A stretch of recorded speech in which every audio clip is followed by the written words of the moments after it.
JJ, welcome back. We're still counting, I think, so that makes this episode 17. Awesome. Yeah. 17 times. I like counting. It's funny because it's actually 20 episodes thanks to the bonuses, but, Oh, that Stranger Things bonus is so good, Andrew. I re-listened, because I was editing and I was like, yeah. Although... I actually just listened to the uploaded one earlier today. Yeah, so good. We left off the big question. What was the big question? Oh, man, wow, you just rolling out the spoilers right here at the beginning of the podcast. Whoops. YOLO.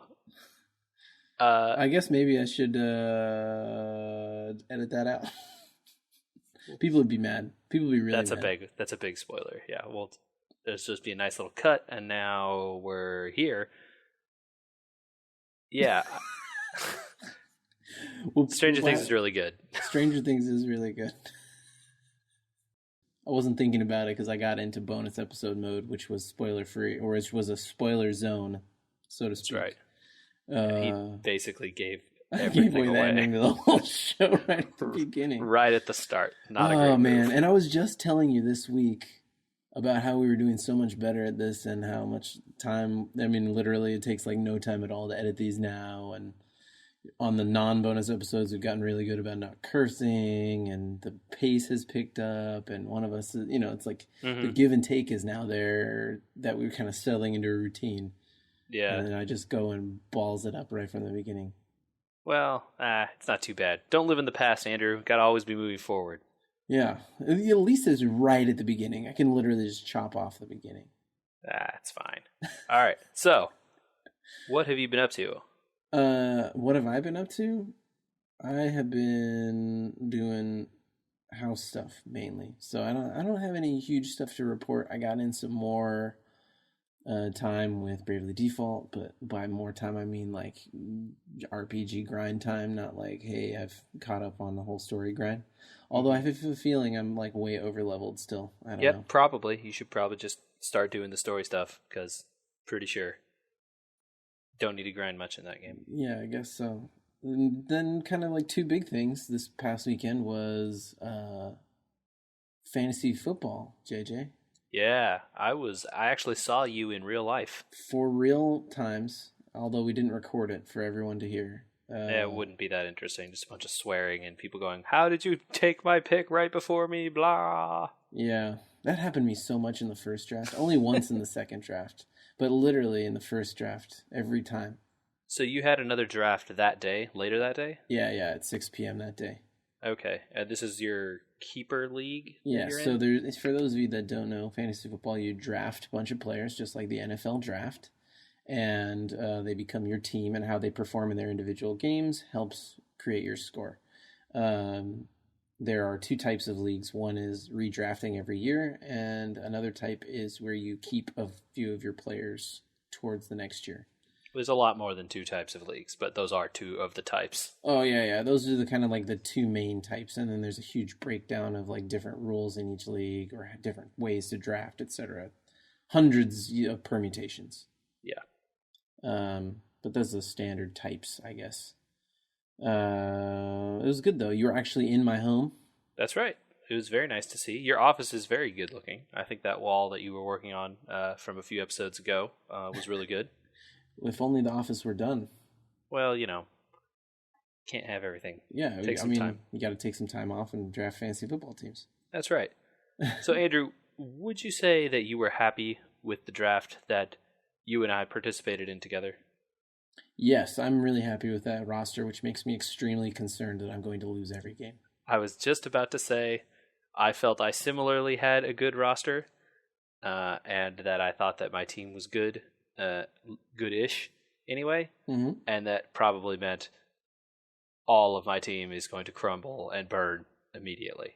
Yeah, there was definitely some talking to myself about oh yeah, this guy's totally good. This guy's totally good. And then a day later, so like this morning, I was looking at both my drafted teams again, and I compared, quarterback to quarterback, all that sort of stuff, and I'm like, oh man, I was really like self-convincing myself. I have three really good running backs in our league together, but like my quarterback situation is like the bottom of the quarterback ones. And my wide receivers, I started clicking on their notes, and everybody thinks they're all wide receiver twos. That's not great. So I'm in a little bit of trouble all of a sudden, it seems like. Yeah, I'm in a sort of opposite situation from you, since my wide receivers are the best part of my lineup. And yeah, I have an okay quarterback, and I've got some running backs who they're running back ones, but they're on teams that are garbage, so... Oh, yeah, sure. I guess maybe, I don't know if it's interesting to people, but since I haven't talked to you since my other draft, I should just read you my other roster. I'd love to hear it. Okay. And I know that is going to be weird, mostly because it's a keeper league, so like a lot of the big names are going to be, or a lot of big names will be off the list, so you like just not draftable, right? How many rounds was it? Was 15, it still the standard? 15 rounds, yeah. 15 rounds. Everyone's allowed to keep 3 players, so I kept Todd Gurley, but I got to draft him in the 4th round because that's where I got him last year. He's a number 1 pick, so that's pretty good. I kept Odell Beckham in the 8th round. Also a number 1 pick. Oh, that's unbelievably good. And I kept Tyler Eifert in the 13th round. Okay. I mean, he goes above that, but I don't know how much. I think it was a value keep. Sure, yeah. Although I could have kept Antonio Brown in the 1st round and gotten him at pick 9 instead of losing. Pick 1. Yeah, somebody getting him at pick 1. Yeah. But, whatever. It could have been worth it, but I mean, Eifert's still good. All right, so here we go. Kirk Cousins. Okay. I mean, I'm not super into that team, but there's going to be a lot of garbage time touchdowns with that guy. That's what you want. So that's why he got so many points last year. But you don't have to comment on each one. I just thought you might like to hear it. I just like commenting. Yeah.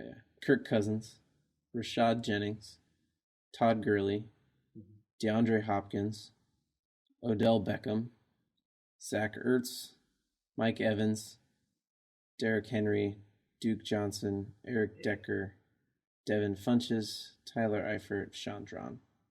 Interesting. Okay, not bad. Is this league also allow you to play tight ends in a flex position? No, but Eifert's hurt the first 4 weeks. Otherwise, I wouldn't have drafted 2 tight ends. Gotcha. I was going to wonder why you had 2 there, but that explains it. Yep. Yeah, I was going to not, and then it said it looks like he's going to be 4 weeks, and I was like, I guess it's safer. Yeah, better to have someone to start. Exactly. It was a gamble to keep him in the first place, I guess, but it happens. Like we warned you all last week, football season has started, so... expect a lot of this. We were gamers of everything, and fantasy football is a lot of numbers and guessing and statistics and all sorts of fun stuff. So I have heard fantasy football described as D&D for jocks, and I think that that's a fairly apt comparison, actually. And considering I really like D&D, and Same. I like football. Yep. It's real easy to get into. Yeah, really cool game. I am very excited that this week I have 2 drafts coming up. I have one on Wednesday night, and I have another one on Thursday night late. Oof. And Thursday night late is the auction. Oh boy. Okay, so another type of league changes the draft type, and you auction players, which is what we described last time we were talking about this. Right. So, I'm still doing a little research, trying to see how the auction stuff works out. I think it's just going to be mostly a matter of figuring out the budget, finding the players I want to target, because you can literally buy anyone, right? I could buy any team, except for the maximum cap. I could spend $140 on 2 players to get the number 1 and number 2 overall picks and be like, woo, and then have no money for the rest of my team. So yeah. It'll be interesting. I'm going to have to control that urge to bid up, What happens if you have any money? I mean, do you have money left over? You get nothing. At the end? If you, okay. Yeah. Okay. If you do, that's fine. Like, it doesn't penalize you or anything. Sure, but you don't get any... No bonus. Yeah, no bonus. You should spend all your money. Got it. And most of the money will be spent in the first rounds, as makes sense. Yeah, sure. And then it just becomes a lot about, you want to enforce the enforce the price levels. Don't let people get guys for cheaper than they're worth or whatever. Gotcha. Cool, man. Well, fantasy football is starting. We got another week of preseason to slog through where we don't get to watch any good players because they don't want them to get them hurt 1 week before the season. Which is good because, Andrew, how bad would it feel now that we've drafted if one of your players played that one quarter? I mean, and then he ruptured his ACL. This is the reason we don't like to play, or I don't like to pick before week 3. Yeah. At all. Because people get hurt in practice, all sorts of stuff. And even the week 3 draft this week was dicey. There was a game literally playing while we were drafting. Yeah, there were games being played. And what if night, you pick someone and then later in the day you hear, oh, that guy down for the season? Man, it would feel bad. Yeah, it would. Well, the other thing I started this weekend is the experiment. So when you were over, we were using the antenna to get the football game. Mm-hmm. And we're beginning the experiment of living life without a cable subscription. And by beginning the experiment, did you mean you finally canceled the other subscription? Yeah. Nice. How is it so far? So far has been Netflix, and that's about it. But we haven't. Do you notice? Are you feeling bad? You feeling? Oh, I don't know. It's irrelevant. Irrelevant for now. I started looking at The Strain, the TV show The Strain, started on Sunday, which Katie and I watch, and it's interesting. It seems like maybe it's behind a cable provider paywall to watch it online, or maybe Hulu. I can't quite tell. It's hard to figure out some of these things. I need to start looking into, and I wish there was a service that was like $2 a month for you to put in all your shows and they could go out and tell you where to watch them and how. Yeah. It seems like it's real piecemeal these days. There's no system that I can find or understand for finding all these things across the internet. Maybe I just haven't found it yet. There's something maybe like Plex or something like that, maybe that could go find these things and tell me where to go or something. But it certainly seems like it's, well, go to the website, and if it's not on the website, check other thing, Do we need a Hulu subscription? I can't quite tell, because Hulu, for some reason, has no information on their website about what shows they have. You have to sign up for a trial to search their site. Oh, I see. So you can't even search their site anymore without signing up for a trial. Well, that's pretty lame. It's just interesting, I feel like Netflix does something similar, though. They don't let you look through their catalog if you don't have a subscription. Yeah, but at least Netflix isn't getting current seasons unless it's their own shows. That's true. So Hulu sometimes doesn't get current seasons and sometimes does, and you can't find that out. Does this show get current seasons or does it not? Who knows? I mean, I guess you could Google around the internet to say, again, yes, show name, episode, right. Where can I watch? Right, exactly. But this is kind of if I'm not going to go to Swedish Netflix, it seems like it's such a piecemeal operation currently to try and figure this out. I can't imagine what people did. I mean, I started hearing about cord cutters hitting the mainstream in 2008. So, Andrew, do you know how you make this really easy? Yeah, I know how I make it really easy, but yeah, you just don't watch TV anymore, and that solves your problems. Yeah, there's some if you don't have TV shows that you want to watch, then you don't have any issue with not having the cable. Yeah, I know. There's still some. I mean, definitely. I looked at the list. We downloaded or wrote down everything that was being recorded on the DVR, and it was literally, well, once we don't have TV, we probably won't watch half of this. Mm-hmm. Yeah, that kind of stuff. And you just do that again next year when the shows you can't find, and then you do it again, and then all of a sudden you're not watching TV anymore. The Strain is important to us because we know people that work on it. Well, that's cool. And it's a nice, even if it weren't, it's a nice first show to kind of experiment with how to watch these things easily, legally. Mm-hmm. Mm-hmm.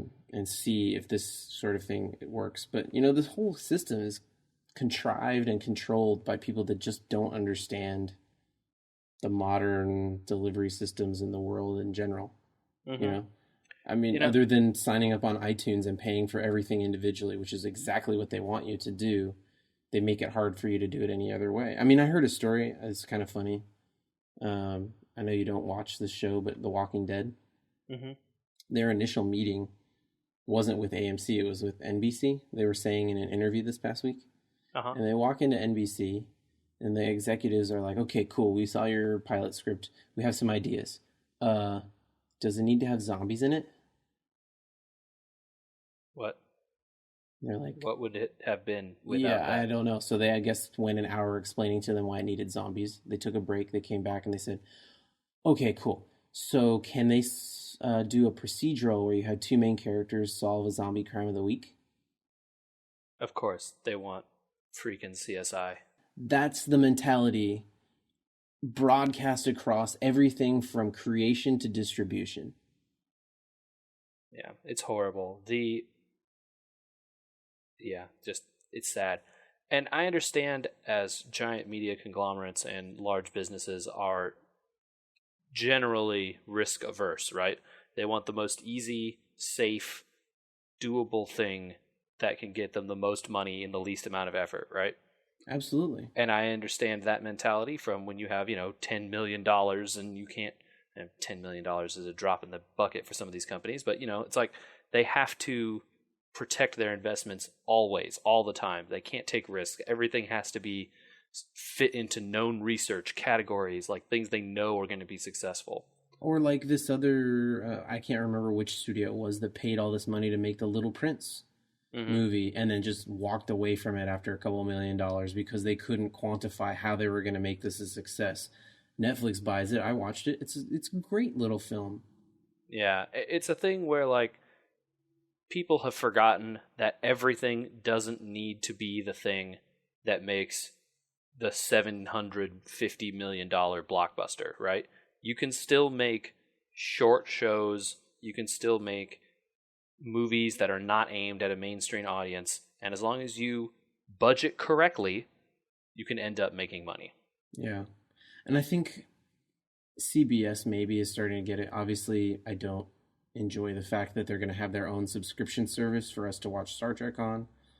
But at least they're going to say, hey, everything on CBS is on this platform. Go there. Yeah. And so oh yeah, that's a CBS show. I go to CBS. And to NBC's credit, they're at least starting to do some of that stuff with the live stuff. I know, what is it? Does NBC do Sunday Night Football, right? I believe so, yeah. Their Sunday Night Football is broadcast on the internet. You can just watch it. Yeah, so I through looked NBC's into, website. Yeah, because it's on over the air, so they're allowed to broadcast it. I looked into this week, kind of out of curiosity. I think Michael maybe sent me how to watch every football game this season, and it breaks down to basically Thursday nights you can watch online on Twitter. Oh, interesting. Yeah, are they going to do that? Twitter's going to stream all the Thursday night, or 90% of the Thursday night games. Okay. Monday Night Football you can watch through the Watch ESPN app, which is, of course, behind a cable provider paywall. Sunday night games and Sunday day games that are local broadcast, you have to watch over the air or on the provider's website. And then everything else you can buy on DirecTV's in digital Sunday ticket now. Yeah, so I've been looking at that. I've been eyeing it. It's only $50 a month. For the months of the football season. Yeah. That's not the worst thing I've ever heard. Still a lot. But considering we don't have a cable subscription, we've already started saving $120 a month. Yeah. So, in the case where I still do have a cable subscription, that doesn't make sense. Yeah. No. But it's better than the previous offer, which was like, I think we did it for a couple of years, right? Where it was like $300 a year through the PlayStation app or whatever. Mm-hmm. Yeah, and we could watch that back and forth for Red Zone and whatever. Yeah, that wasn't the best version. No, it was poor, but it did work when it worked. Sure. Yeah. So I don't know.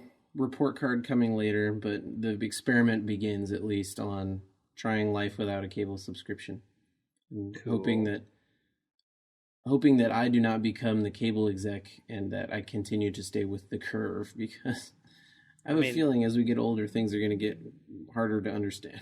I mean, sure, but also you can still, there will be 10,000 articles on the internet that tell you what's popular, and you can watch it. The studios want you to see the things that are popular. I'm sure it'll get out there. True that. Well, so that's my my spiel about TV. Cool. Right. What have you been up to? What do you got coming up? I have an interesting little thing coming up. I was contacted by the CPUC, which is the California Public Utilities Commission. Okay. To participate in a study of people who have recently upgraded their heating, ventilation, air conditioning system in the past couple years. And they would send some engineers out to my house to do some kinds of tests on that system, and then they would pay me $150. So I said, that sounds like I don't have to do a lot of work, and you guys do some stuff and show up at my house and then give me money. Okay. Now, is this information they gather confidential, or are they going to come back and be like, your system's not up to code, by the way? So they are not gathering information about the status of any of my things. I'm sure if it's blatantly unsafe, they're going to tell me, or they'll refuse to come into my house. But given that I've lived in this house for quite a while with this system working, I'm pretty sure it's safe. I suppose they could attempt to rat me out to the city if there was some kind of code violation that I didn't know about. But okay. I don't think they're going to do that. They didn't sound like that's what they were interested in. I'm just curious because some people are worried about that sort of stuff. Sure. I understand it, but I'm pretty sure it was all done above board. So they were interested in studying airflow and the heat and cooling qualities of new systems. So they're trying to get efficiency metrics and how the pressure that comes out of these units and how much of it is lost for leakage throughout the house and stuff like that. Gotcha. So I don't know what they're going to do, but they said it would take about an hour and a half or something. And I said, so if I just was doing a fantasy football draft on the computer while you guys were doing whatever, that would be okay? They said, yeah, so great, I'm going to do that. Nice. That's cool. Well, doing your part to make sure that tax dollars aren't wasted. Yeah, and the tax dollars are coming back to me in the form of a gift card, so hopefully that ends up good. Nice. Besides that, I have pretty much been playing a bunch of Deus Ex Mankind Divided. So that's the new Deus Ex, right? That is the new one, that's correct. Yeah, I completed the old one, we talked about that, or the previous one, Human Revolution, and this is the new one. Is this a direct sequel to the previous one? Yes. Okay. It comes 2 years later. Same characters? Same character. Well, the main character is the same. The side characters seem to have changed. Although I won't rule it out. I'm not done. Maybe some old ones show up. Right on. At least one old one shows up. Right on. And gameplay-wise, is it very similar, or did they update it? How's the gameplay? Yeah, so the gameplay is actually, I think this is really... It's different in that the last game had a lot of different hub worlds where you would sort of go to this place. One of them was started in Detroit. You'd wander around the city there, do a bunch of stuff. And your character flies to China, wander around that area in China, do a bunch of stuff, go fly back to Montreal, wander around there. This kind of globe-trotting different location kind of stuff. Mm-hmm. This game seems to all take place in and around the various areas of Prague, in the Czech, whatever it's called in the future. And so it's a bit different in that way, but the hub of Prague is so big compared to these other games. There are so many different things. If you're just standing around listening to NPC conversations that are happening, between two NPCs that reference a bar, you can walk across the town, and it turns out there's a bar there with that name that you can go inside. So it's kind of more open world-ish? Yeah, they call the genre, I think I mentioned it before, the immersive sim. But basically it's like there's a place and an objective, and then it's kind of on you to figure out how you want to do it. Now, since the last time we talked, I thought of a game, and I didn't know if you'd ever played it. But the Simpsons like VR game from back in maybe early 2000, I where don't. Okay. it was called Virtual Springfield, and you could literally just walk around like Simpsons Springfield and go into any of the big locations from the show, and there are like little missions in each little spot, and you could wander like from Homer's house to the plant to the city hall to this to that. Is it that open of a game, or is it more? Yeah. Is it more sectioned off, or is it like No, so Virtual Springfield, or more like a GTA style thing? in this case, you pretty much have the run of the city. Okay. The city is big, but it's not like the size of something like GTA or some of those kind of games. But which is why I mentioned the Simpsons one, because it in its scope was not very large. Like you got to say, well, you walked around the Simpsons Springfield. Well, Simpsons Springfield isn't that big. sure, yeah, I don't never played the game you're referencing, but it's a big hub, but it's not like the biggest thing anyway. And some of the missions will then take you out of that hub to other separate levels, which also so far in those cases have also been pretty big areas, even if they sort of funnel you to an objective. But there's lots of verticality and places you can go. Like there's everything has like 5 different routes to reach the same place. And maybe you need to have the upgraded jumping legs, or maybe you need to be able to turn invisible, or maybe you need to have cyber lungs that let you breathe poison, but like eventually you can get there. And usually just having the augment, the like upgrade to your body is not enough to get you into these places. So even if I have the cyber lungs that let me breathe poison, and I walk through the poison gas zone, and I get to the other side, there's still something for me to do over there. I don't just walk through. Woo, that was it. You won. Good job picking the right skill on a skill tree. Is this one of those types of games, though, where if you do enough research before doing the mission, you know everything you need to know, and you can get all the upgrades you need before you go there? No, not always. Sometimes they will like reference stuff where like, hey, you need to like get into his computer, so like maybe you would want to invest in hacking. But I think having played the first game, you would maybe want to invest in hacking anyway, because what's the point of playing a cyberpunk game without having cyber stuff, right? I mean, is there an option to beat it out of people? In some cases there is, and in some cases the information in those computers isn't important. And if it is important, you only need the like level 1 hacking that they give you for free at the beginning of the game. Like if it's absolutely critical, you can get there. Or you can build a device that lets you ignore the hacking requirements if you have enough of the crafting parts or whatever. Oh, okay.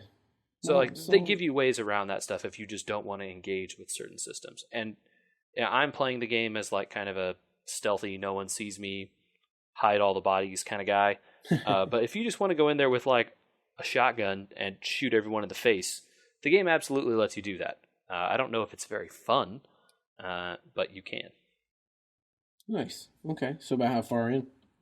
I don't know. I haven't looked at the in-game timer. I've completed at least one major mission and like 1.5 other major missions. So like maybe I don't know. I don't know how far I am into the game. The scenery in the major city of Prague has gone from daytime to nighttime after my one mission.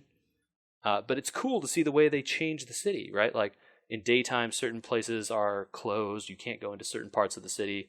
And then at nighttime, it opens up. It turns out that area of the city was the red light district, and it was closed because who goes to the red light district during the day? And then there's a whole bunch of bars and shops over there, and all the like restaurants and stuff that you could go into before all have their doors locked. Right. Yeah. I mean, Bravely Default has that too. It's like come back at night. Yeah, exactly. It's a cool system. So I'm excited to see what happens with that, and I hope it's really cool. Sweet, dude. And beyond that, there was more Karazhan this week, Andrew. Did you see the videos of people using Abomination? So I heard that was hot fixed and no longer works. Which is why I was going to mention it to you. I did see some of the videos. It's pretty funny. Of literally just so there's abusing. A character. Yeah, so the heroic mode of the game, JJ was telling everybody, was really, really hard. Is almost, like multiple tries no matter what you do. Yep. People found a bug where the computer just would not attack if you had one card, very specific card in play. It's actually not just one card. So that's you needed to have a AoE death rattle that killed stuff. And it wouldn't attack into it. Right. So if you have an AoE death rattle and then you taunt it, they would never attack it. That was the bug. Fun times. Yeah, so they would just sit there with their like taunted guy that protects them from all damage and just play whatever cards they wanted and kill them. Mm-hmm. Pretty funny. Did they hotfix everything or just Abomination? I think that it doesn't work for any of them now. But again, this is the problem. There was a pretty good video made by a guy named Disguised Toast. I don't know if you've ever seen his YouTube videos. I guess we'll shout him out right now. Mm-hmm. He wears a funny picture of toast over his face because he's with sunglasses over it because he's the disguised toast. It's a play on the line when you play the SI7 agent card, and he says, this guy's toast. It sounds kind of like disguised toast. Anyway, go to the website, you'll figure it out.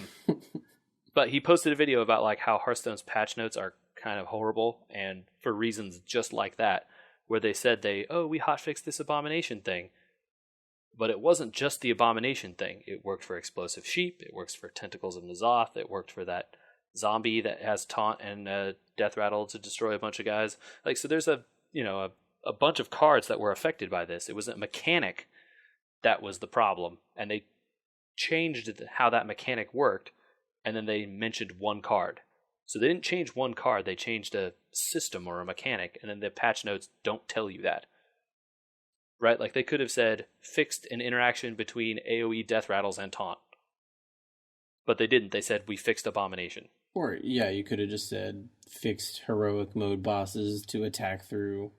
But it worked in normal, so it was a problem everywhere. It wasn't just these guys. Then I would have just said, fixed heroic mode AI, like something other than just like one card mentioning. Or why not just explain what they did?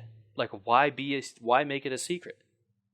Like, there's no need for that. Do you think that they're actively making things secrets, or they just forget to mention things like these? No, they clearly knew what they were doing with that fix, right?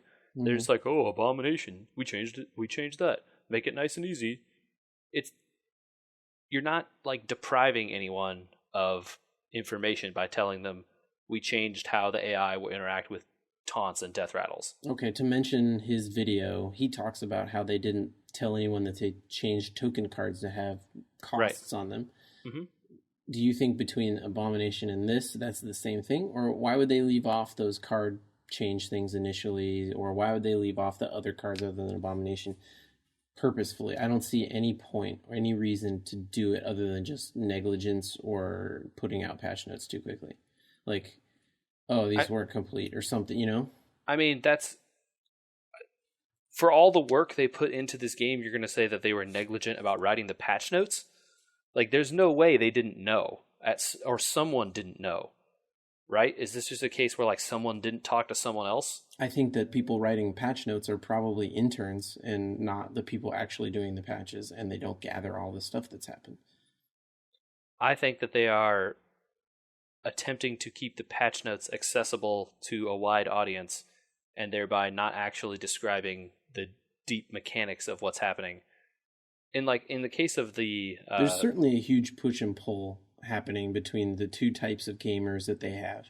They have a bunch of casuals, and they have a bunch of pros, and they're trying to skirt the line, and they always have been. Mm-hmm. I think that, I don't know that it's necessarily about, like, casuals versus pros so much as it is just, like, their design philosophy is always keep everything as simple as possible. when sometimes complexity is good and actually helps you, and they like actively stay away from it as much as possible, it seems. Yeah, I mean this goes all the way back to when they only had 9 deck slots, right? Because too complicated. Oh, it's too complicated. No one will be able to figure out how to use those. But like it's not. And the solution they implemented was literally the solution everyone had been suggesting they do. Just put a little slider on the side. They can't, like, I understand, you want the UI to look good. There's a lot of things you have to do besides that in order to make that work. I get it. But also, come on, dude. Like, I work on software. I understand it's a big task just to make things that seem small. You have to get a lot of teams involved, a lot of different people. But, like, that's not a huge feature. Like, a slider to add more decks is not a big feature. Like, maybe the server side of storing the decks and something is the complicated part. I don't know. But, like, it's a thing that they're just saying, it's too complicated. We're not going to engage in this discussion. We're not going to talk about it. Too complicated. Moving on. So for 2 years, why have they not moved away from that when every single time they just get called out on it? And it's like, well, that's not our philosophy. It's like, you're going to lose your audience, dude. Gwent is coming at the end of the year, and if you guys don't pull your heads out. Yeah, and there's another game, Duelist, that released recently that I've seen some people talking good stuff about on the internet. There's another game, Eternal, which I've seen some of the streamer folks streaming. So, there's competition out there. I don't know that any of it has hit as big as Hearthstone yet, but that doesn't mean it won't. It just means that it hasn't. Alienate people. Yeah. So, we'll see. I'm not, I think the issue of their, like, accessibility over everything is, it's fine to start with, right? But, over time you have to add interesting things for the players to do. I think that this game they haven't done that in a while. This game has been out long enough. What are they concerned about? Who's going to play it that hasn't already played it? So I think when they moved to the standard model, it made a lot of sense, right? They're like, oh, well, now there's not this gigantic back pool of cards that these people won't have. They'll be able to start new at the beginning of every year. Like, that's a good idea. So, like, hey, at the beginning of every year, we wipe all this stuff down. There's only these many sets of cards you need. It's very easy to get all these and, come up to speed and be ready to play. So then, as we get towards the middle and the end of the year, maybe let's throw in, like, cool, new, complicated things that the new players won't need to worry about because they're going to rotate out soon. You're just talking about cards specifically. I'm just saying, like, patch notes and adding different buttons to the menus and things like that. Like, they added a retry button and all this sort of stuff. Yeah, the retry button. Why didn't they put that in the patch notes? That's a good feature. When I found that out, it's been like, it was the best thing. It made doing the heroic stuff so much easier. It's like, oh, I'm going to lose. I don't have the right combination of cards, or this guy's going to kill me for sure. Boom, retry, starts over. I don't have to go back to a menu. Don't have to click this and do the other thing. So much better. What? That's a great feature. Why was it not in there? I don't know. So I'm wondering, like, at this point, yes, you're going to get players that start at the beginning of each year when they restart the new the new Hearthstone year. In between those people restarting, why can't they add new things, be very clear about what's added and how things are added? Because those players aren't going to care when they return and things are different a little bit. They're going to expect them to be different. No, I mean, it's just we're 2.5 years into, or 3 years into a game. Just, like, be as blatant and open as possible with your community. Obviously, it leads to things like the Diablo patch notes, which are 6 miles long. But that's good. Because here's how it works, Andrew, right? How many people out of every single person that plays a certain game do you think read the patch notes? No one that doesn't care about them being extremely specific. That's the point, right? That's exactly it. If you publish these patch notes, the people that are going to read them are the most dedicated people, and they want all the detail, right? If you publish patch notes that are catered to like some kind of mass audience, not like 4% of those people are reading those patch notes, and they probably didn't care. They got linked there by their other friend who did care. I mean, it's not the first time we've complained about other companies and patch notes too. Like when our recording software got changed, and the patch notes literally said nothing about it. Yeah, and like it's a case where these changes are very specific and made for reasons that I'm sure are very good, and there's a lot of great reasoning for this stuff, I'm sure. Someone on Blizzard could just tell us what those reasons are, or that the changes were happening at all. It leads me to believe, because other games are so specific, Overwatch, Diablo, etc., that maybe because of the way Hearthstone's team works and who works on what, that somebody's not aggregating all the data correctly and putting out complete patch notes. That's my non-aggressive, non-negative viewpoint on it, is that maybe somewhere along the way they don't have a good system for aggregating all the notes and getting everything in there. My other suspicion is that also perhaps they have not only that, but they don't have a person whose job it is to do that, and they don't want to hire a person to do that because the team is small and they're going to keep it small. Well, clearly, if that is what's happening, they need to. Well, doesn't seem like to be a priority based on what they did, right? Like they published the thing, hotfix, some changes. Right, like I understand that you don't put in, hey, we fixed a bunch of crashes and we found a bunch of UI bugs and like weird little things that were bad and made them better. No, only game-related stuff is what we're talking about. Yes. Yeah, the mechanics stuff makes a difference. Because like that stuff about the tokens changing cost, that makes a difference. Like there are cards that trigger off the costs of those tokens. For instance, like the Evolve cards for Shaman. Some of those cards that generate those tokens were completely worthless in those decks because you'd evolve them from 0 cost guys to 1 cost guys. Well, now some of them are 2 cost. Evolving them from 1 cost to 2 cost guys is a big difference. Evolving them from 2 cost guys to 3 cost guys, big difference. Like that stuff matters. And that's one deck in one instance, but there's other cases where that stuff matters. It certainly buffed that card, didn't it? Yeah, well, at least it makes some of the plays of it more interesting. Did it buff it? I don't know. But like clearly they made those changes and they pushed them out to the client, and then they just didn't say anything, right? It's just left to you. Oh, someone sapped my 1/1 token. Well, I'll just play it again for, oh no, now it costs 1, huh? Like, yeah, stuff that, it's small stuff, but stuff that could easily have been messaged. Like one line in the patch notes would have taken care of that and no one would have complained. Yeah, and I don't understand, because of what we said. Only people clicking on patch notes care about patch notes being specific. No one's clicking on patch notes if they don't care about, it being specific. Right.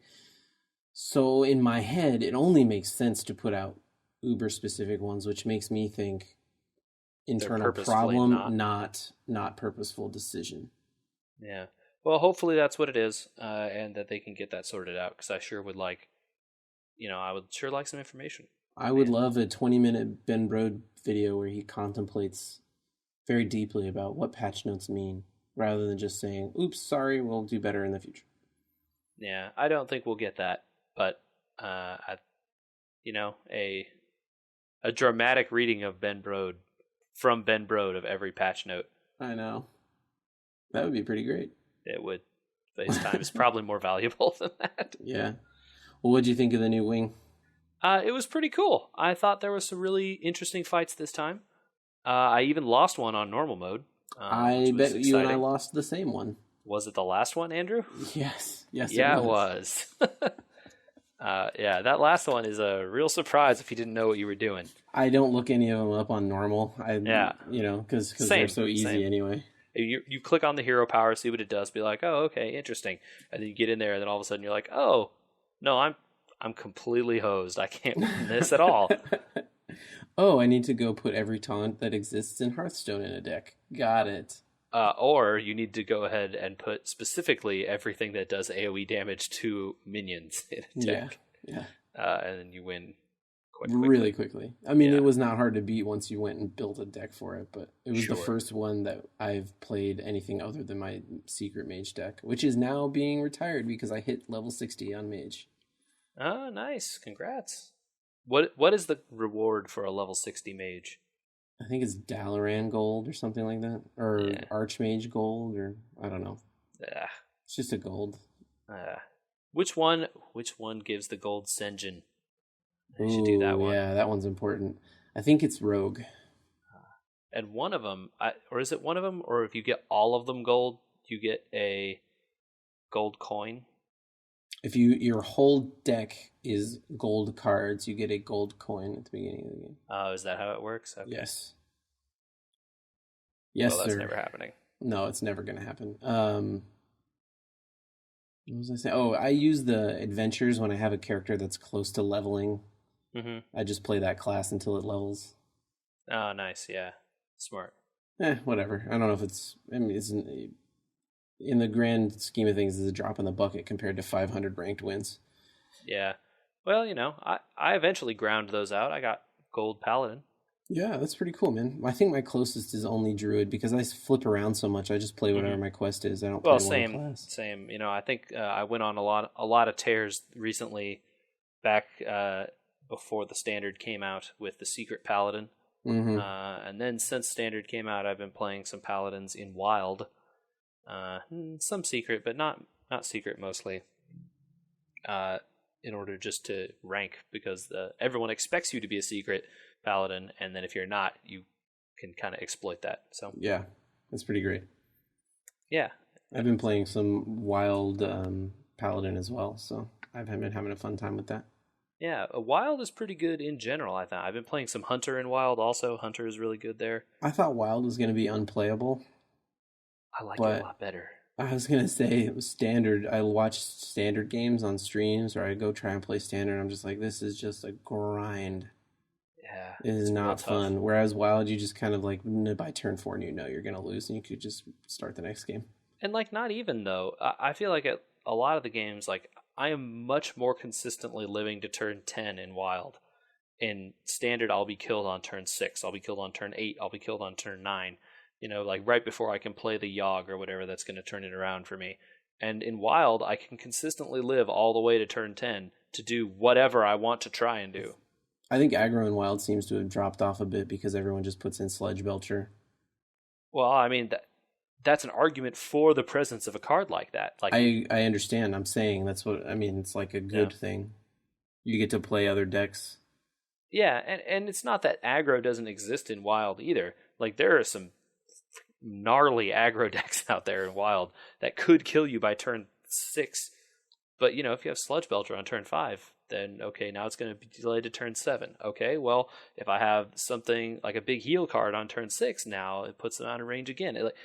The chance for the comeback is so much higher I'm in that surprised there's mode not a ton than of Freeze Mage. Freeze Mage got hurt pretty bad with some of those nerfs that went by back in the day. What was the one that they changed that hurt them the most? Shoot, I'm trying to remember what the changes were at the beginning of this season or whatever, this year. I don't think Freeze Mage really got hurt that bad. I think they got hurt bad because they got their cards removed, the Mad Scientist and... Yeah. So the reason no one a lot of people play Mage, but here's why Freeze Mage isn't so good in Wild. It's because everyone runs Eater of Secrets. Right, so that their thing just gets destroyed and they get killed. Yeah. So Eater of Secrets, I think it's like a 4 mana 2/4 that gets +1/+1 for every secret your opponent has, and then it destroys them. It destroys them and then gets +1/+1 for each one destroyed. So if you play against a secret paladin who plays like the full Christmas tree, of 5 secrets, it destroys that. All of a sudden they have like a 7/7 or 7/8 guy for 4 mana. And you just lost the game. And you lost your entire advantage, yeah. So there's no recovery. Yeah, and Freeze Mage gets it really bad from that too because they rely so heavily on Ice Block, and it just completely destroys that. I mean, there were other cards before that could deal with secrets too, like Karazhan Mystic and stuff, but those cards were not as powerful as Eater of Secrets is. I think Eater of Secrets is the only thing that makes Wild playable. I don't know if it's that drastic. I mean, I've done well not playing it. Well, having the card as an option. Sure, it's something that people have to think about. So like they can't run only one ice block, right? They have to run two in case it gets secret, like in case it gets eaten, and then you can do some like stuff to try and stop people from doing that. And they could play Lotheb, and there's a lot of like play and counterplay, mind game kind of stuff that you can get into if you want, of course. Nice. But that's the game. The season's almost over, so we'll see next month how things are looking. When does the new year start? Is it January 1 or is it like somewhere in the middle? The new year starts whenever the first thing comes out next year. Okay. So there's probably going to be one more expansion type thing this year. Now, does BlackRock stay in until the end of the year, or does it rotate out now? I believe that no, it stays. So nothing rotates until the next year starts. Okay, gotcha. And then things will rotate en masse. So next year, when it starts, we will lose BlackRock, we will lose TGT, and we will lose League of Explorers. Wow. Which sucks. I'm okay. Reno Jackson needs to go away. Dude, you are the problem with this game. Reno Jackson is maybe the best design card they've ever made. No. Yes. You're absolutely wrong if you don't think that. It's the best card they've ever made, Andrew. It's the only one that has had such a radical effect on the way you design the deck, the way you play it, and the way the decks that are played against it. It's far and away the coolest thing they've ever done in this game, like in terms of mechanics. Here's my rebuttal to that. You lose your aggro deck to it a lot, and that makes you feel bad.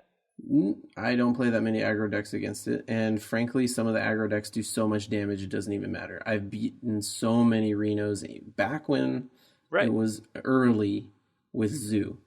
Mm-hmm. Now that it's in Wild, and you've played 20 turns, and neither deck has tons of easy burst damage to end the game, it's literally we just played 25 minutes and you win because of one card. Okay, so you didn't see Reno coming? I did see Reno coming, and there was nothing I could do about it, is my point. Okay, because so you had enough answers for your board. Because there's so many cards in Wild, you have to answer so much stuff. It makes for really fun games, except when you don't have the perfect answers in place to deal with Reno. Which is most of the time, because there's so much other stuff to deal with.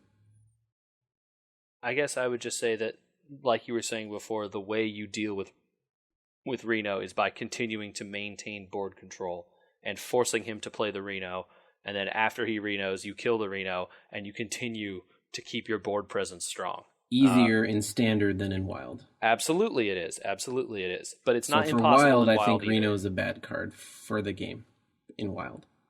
Disagree. I think Reno is a good card for the game in every format, and there should be more cards that do things like him.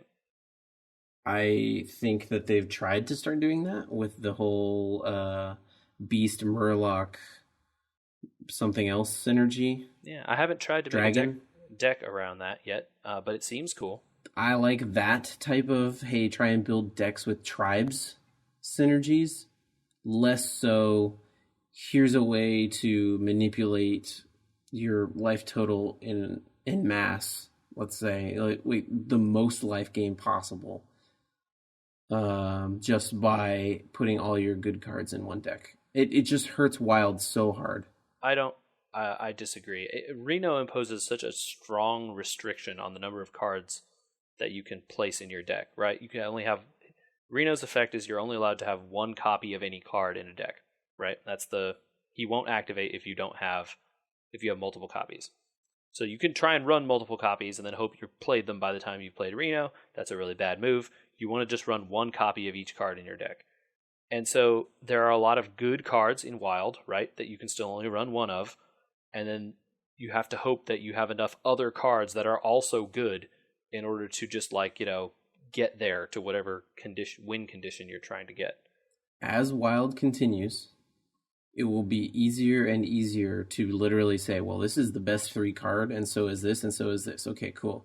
Okay, so you get one of each of those. I know. So you're gonna have easily 30 good cards, like good cards for the slot you need to fill. And at some point, most decks I think in WoW will just be Reno decks. That's an interesting thought. I suppose it's possible. So the problem is, though, that Reno himself then only is good if you want to take it to the late game, right? If you're trying to win quickly in Wild, and which there will be lots of good cards for that also, Reno still doesn't help you. Or if you're trying to do a deck that can kill someone from 30 health, Reno is completely useless. Knowing the format of Wild, the power curve of every deck is just going to continue to elevate rather than stay roughly the same, like in Standard is the idea, right? I don't know that the power curve is going to elevate, right? It's just going to depend on where they print people along those lines. I'm sure there will be like new combos and stuff that just seem really outrageous, like N'Zoth in general. But the combos won't matter as much because you will be able to pick like, well, I've already got a piloted shredder, easy. Like there's so many good cards for each mana cost that you're going to be able to build these decks that are just, it doesn't matter that you don't have two void callers. You don't need any void callers. You know what I mean? I understand. I understand your point, but I think you are simplifying. You're making it seem simpler than it is. I think you need to play some Reno decks before you say that. That's what I think. I have played Reno in the past. I don't know that it has changed enough that I need to worry about it now. I understand the limitations of Reno. I get that if you don't draw Reno, you lose. I get that in Standard especially, there's really not enough removal and board control for you to run a Reno deck successfully because you can't keep up with a 2-of deck because the cards are so much better. The limitations of Reno are so much greater in Standard. I think it's a fine card for that. I'm saying I wish there was a way to remove it from Wild because it's just going to be insane in the future. I mean, what stops you from running? I mean, eventually, like, there's going to be enough death rattles to run N'Zoth Reno within a hunter deck where you're literally just impossible to beat because they have such value with each card. So the reason why is because that deck, that Reno Hunter deck, will lose to the deck that runs 2 of each of those death rattles, and then has N'Zoth at the end, right?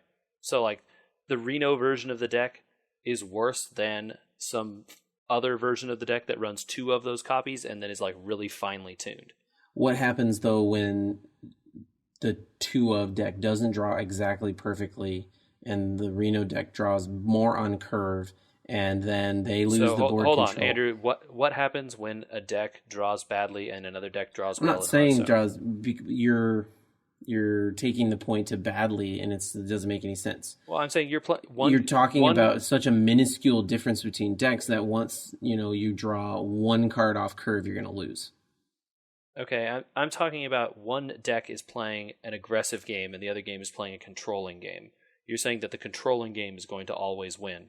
And I'm saying no, it will lose to the more aggressive deck that is better tuned to use those same powerful cards. That's the whole point of Reno Jackson, is to fight off aggressive decks. I mean, that's what you hope he does. But if the aggression is too strong, you lose. I disagree with you. I don't know what else to say about it.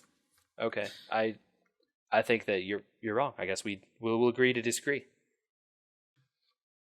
Okay. I like Reno Jackson. I like Elise. I like everything from Leave Explorers, and I like a lot of things for Blackrock Mountain too, except maybe Flame Waker. And I think that I'm sad that all of those cards will leave. I am too. I think that Blackrock Mountain had a great set of cards. I think that Legal Explorers had a great set of cards. I just think Reno Jackson was too powerful. I think that he should have been 20 health or something. I think that Reno Jackson is the coolest card they've ever designed, and I'll be very sad when he leaves. Standard. You still play Wild. I know. I'm sad that Standard won't have that option too. He's a cool card. More people should play Reno decks. They're awesome. I think he's kind of dead in Standard. I'm not surprised. Yeah, it's because Standard is too aggressive right now. there aren't enough options like there are in Wild. That was a heated discussion. Yeah. You got to get passionate about the games you play. It's true. If you didn't enjoy it, you wouldn't talk about it. Anyway, it's time for our Poke Dig of the week. Oh, is there a dig to have? Yeah, well, I mean, it's related, right? Hearthstone's a mobile game. Pokemon's a mobile game. Okay. Estimates currently is that Pokemon, notwithstanding the things they removed access to, has lost 25% of its user base. I don't know why that's surprising. That seems like typical mobile game stuff, right? It's a fad for a while, and then no one plays it anymore, and like that's how it goes. How many people do you think are still playing Flappy Bird or 2048 or Threes or those kind of games? Right? It's like people playing for a while, and then I have an answer for one of those games, but okay. There are still some people playing 2048. Yeah, it's a good game. But like how many people compared to when it was the phenomenon, right? Yeah. I get what you're saying. They lost 20% of their user base. But their user base was like every person with a phone. So 20% of, or 80% of everyone with a phone is still pretty good. You're really dragging down my mojo with this we are against Pokemon thing. Oh, am I supposed to be for it now? Are we changing our minds? No, we were supposed to be against it, but you're like defending them.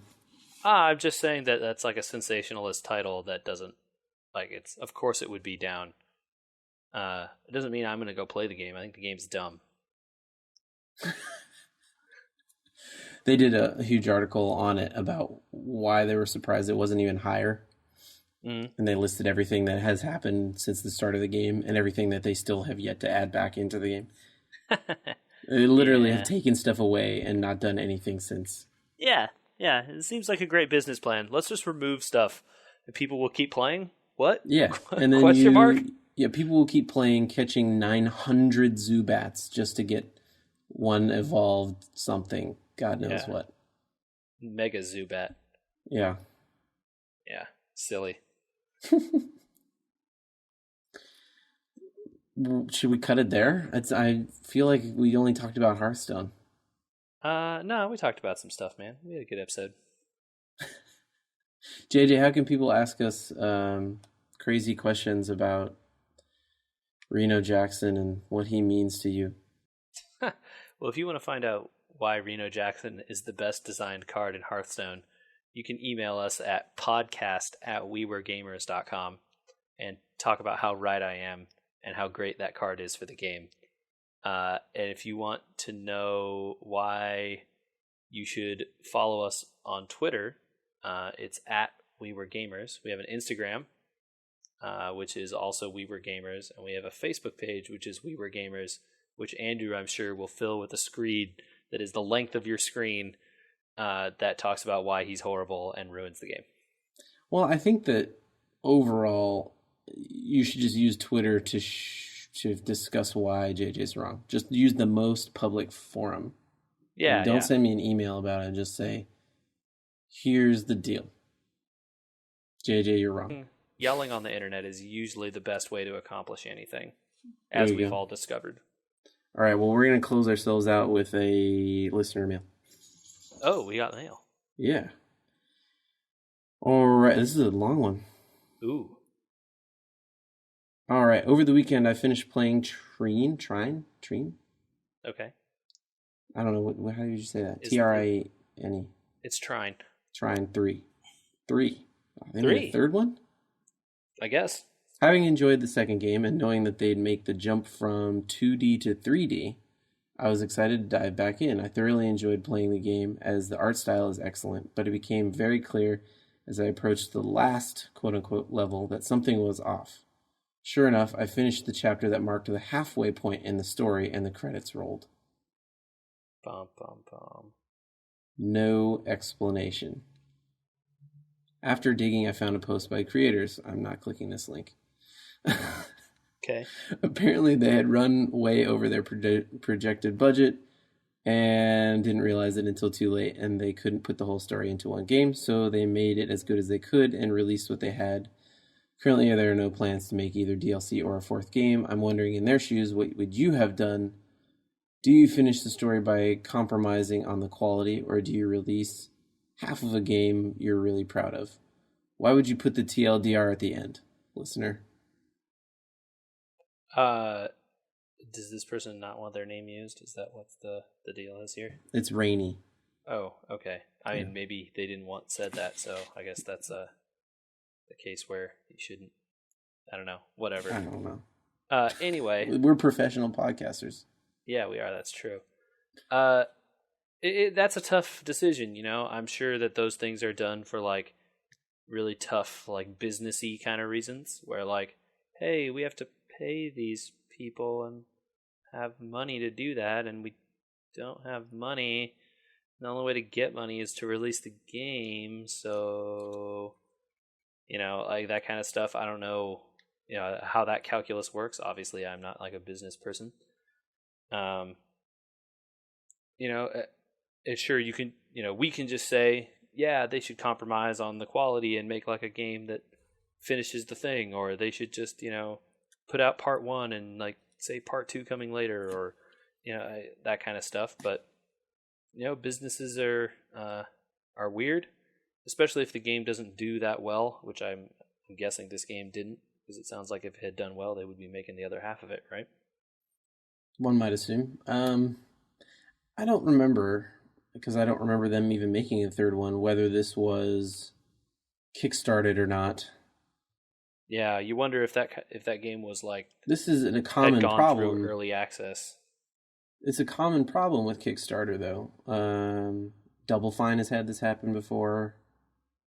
A couple other games that I can think of, and I just actually had the fear of that. You know, that harebrained schemes, the BattleTech people. Mm-hmm. Oh, we should talk about BattleTech at some point on this show. Maybe when the game comes out. The alpha demo build they showed looked amazing. So I saw that alpha demo build and thought they're going to run out of money making this. Yeah, well, you know, you don't know how much money the company is actually spending on a certain thing. True. And how much money they got for funding outside of the game, or outside of the Kickstarter or whatever. I'll just go ahead and tell you right now, the amount of money is being raised for Kickstarters is not how much video games cost. They're a lot more than that. Mm-hmm. So there's outside funding coming from somewhere. Is it previous titles sold by those developers, as could be the case with Harebrained Schemes? They had some very successful Kickstarter games in the past. Is it coming from investors outside, as probably was the case with Double Fine? Or is it coming from, you know, loans from the dude who runs the thing's bank account? You know, we don't know. And, you know, less transparency around that stuff is obviously bad, but also you can't really expect people to disclose where every dollar and cent comes from. They're running a business. That's not how that stuff works. I think to answer Rainey's question, if I'm in the shoes of the guy and we ran out of money, first of all, I would be way more open than it sounds like this company was about their failure. And blame it on myself, obviously, for not budgeting correctly for a video game, which is your only job if you're in charge of this. And no, I wouldn't compromise the quality of the game, because if we put out a bad product, we wouldn't ever make the opportunity to make the other half of it. Yeah, so I mean, it sounds like they did what you think they should have, at least. They put out a good half of a game. Make it the most playable possible, and if you're not going to get enough funding for another one, take 5 minutes and write out the rest of the story. Yeah, text file at the end. I guess. I mean, you just can't do it, you know. The full story doesn't matter, I guess. Sure. Yeah, I get that. I will agree with your opinion. That sounds like what should be done. I suspect what happened in this case, without any knowledge really whatsoever about this, is that a lot of people wear a lot of different hats in these smaller kinds of companies, and they probably were, you know, there was the guy who was in charge of the business stuff was also doing some stuff on the side and making art and all kinds of various things, and is just like heads down working, you know, 80 hours a day doing his work, and then didn't realize the money was gone until he tried to write a check and it bounced. Well, or they. It sounds like they were making the jump from a platformer, 2D platformer, to a 3D platformer, and they said, "Well, the last one cost us this much money," and then found Yeah, out. they've probably vastly underestimated how much more complicated it is. Mm-hmm. That's my guess, but Yeah. well, there you go. Well, that's a bummer. I would put out the quality game. Yeah, and it sounds like he said he liked it. Just that the story didn't really have an ending. So there you go. Yeah, just wasn't complete. So hold out hope that they'll do a fourth one because you paid for it, and hopefully other people did, and maybe they make their money enough. And people on Kickstarter over budget, don't under budget. Well, man. There's a lot we could talk about with Kickstarter. Maybe we should. It's tough for people to put real budgets in those things because there's a perception Sure. of like how much things should cost and what you should get for those amounts of dollars. And often that perception is wrong. We should do a Kickstarter episode, or Yeah, at least a that'd be little fun. bit of one. Especially maybe when that BattleTech game comes out. Yeah. Who knows how long that'll be though? But I hope it's cool. It certainly looks cool, man. Oh god, that video was so good. Well, they're in alpha. There's a chance we could get it next year. Yeah. Hopefully. Looks good. All right. Well, again, hit us up, podcast at wewergamers.com or at wewergamers on Twitter, Instagram, Facebook, etc. Remember, JJ's wrong about Reno Jackson. Night, everybody. Send our iTunes and Google Play pages some cool reviews. I tried to cut you off. Get the Reno Jackson love out there for all the good kids, you know. We love Reno. # we love Reno. The only way that you couldn't get me to cut you off at the end of the episode was mentioning for an iTunes plug, and now I have to leave it on there. Yeah, Reno's the best. All right, Andrew, let's get out of here. Okay. So for the spoiler section, this is our little extra tidbit for people. A warning, Stranger Things spoilers. Yeah, we're going to talk about it. We put it at the very end, after everything. Don't listen if you haven't watched Stranger Things. And real quick at the beginning of this spoiler section, I want to shout out a really great podcast that did an interview with the Duffer Brothers, the producers of the show. It's called the Pop Culture Happy Hour. They have a short little interview with them. It's like maybe 20 minutes or something.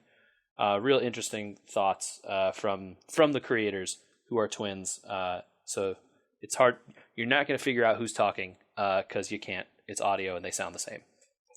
Anyway, good interview, so people can go listen to that. Pop Culture Happy Hour by NPR. All right, so spoilers. Yeah. Don't listen. Okay. Is 11 actually dead? Does it matter for next season, and is she dead? So I think the answer to those two questions are no, it doesn't matter, and I think it is better if she is dead, but I bet they will say that she's not. I expected us to disagree, and we agree about everything. So, shortest extra section ever. It's the case where, like, you know, you obviously the feel-good ending would be that she's alive but captured, or she took the monster to the other side with her or whatever, and now they have to go rescue her or whatever, and that would set up like a really obvious, easy second season. And because we're so jaded about everything with regards to media, that we just assume they would do the obvious, easy thing. You have the oh, well, she has to be alive because the bad thing is still alive, kind of, because of Will at the end. Mm-hmm. But it just would feel so cheap for her to have sacrificed, basically in everybody's eyes, and then just be like, oh no, she just sort of teleported back to the Upside Down. Yeah. It's like, wait a minute. That doesn't make any sense. It would be very lame. And, there are ways they could keep her alive and still have her sacrifice mean stuff. Maybe they would choose to do something like that. But, I think I would prefer if they just leave her off. Like we mentioned in that spoiler cast, I think I would prefer they leave all of these characters and go do something else somewhere else. What's unfortunate about it is she's such a great actress. I would want her back on the show. Her performance was so good. Literally, hands down, the best actor in general on the whole thing. Yeah, totally. Especially like as a child actor, it was a really fantastic performance. And she had how many lines the entire season, right? Like 10 lines or something total. Oh, nothing. Yeah. And to get all that emotion, with her face and the looks and everything is really, really cool. So I guess if you do bring her back, do for brothers. Don't screw us. Yeah, please. Leave her dead. That's what I would do, to be honest. All right. JJ, let's get out of here for real. Okay, peace out. Bye, everyone.